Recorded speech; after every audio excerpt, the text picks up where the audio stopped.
ఈరోజు స్వర్గీయ సీనియర్ ఎన్టీఆర్ 101వ జయంతి. ఈ భూమి మీద కొన్ని వేల కోట్ల మంది పుట్టారు, గిట్టారు. కానీ వాళ్ళల్లో అతి కొద్ది మంది మాత్రమే ఈ భూమి మీద తమ శాశ్వత ముద్ర అంటూ వేయగలిగారు. వారే చరితార్థులు, వారే చరిత్రకారులు. అటువంటి అతి కొద్ది మంది కోవకు చెందిన చరితార్థుడు, చరిత్రకారుడు స్వర్గీయ సీనియర్ ఎన్టీఆర్.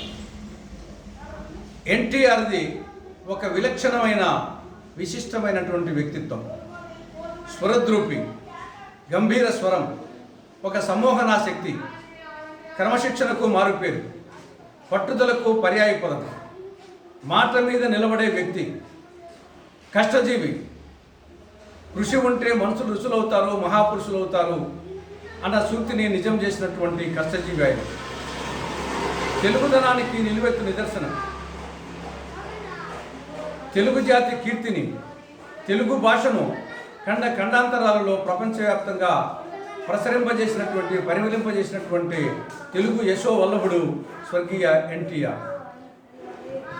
సినిమా రంగంలో చెప్పాలంటే జానపద చిత్రాల జగదేక వీరునిగా, సాంఘిక చిత్రాల సుందరాంగునిగా, పౌరాణిక చిత్రాల పురాణ పురుషునిగా తెలుగు చలచిత్ర వినీల ఆకాశంలో ఒక ధ్రువతారగా వెలిగాడు.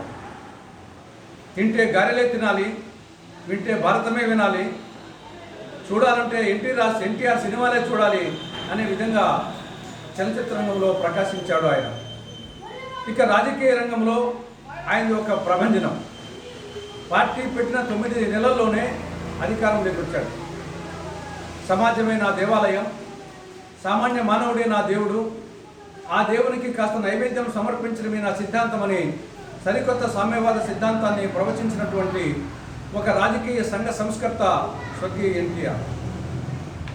కాబట్టి ఒక మాటలో చెప్పాలంటే ఎన్టీఆర్ కారణ జన్ముడు, ఎన్టీఆర్ యుగ పురుషుడు. కొట్టే కొట్టాలిరా, శిక్ష కొట్టాలి, పుట్టే పుట్టాలిరా, ఎన్టీఆర్లా పుట్టాలి. ఇది ఎన్టీఆర్.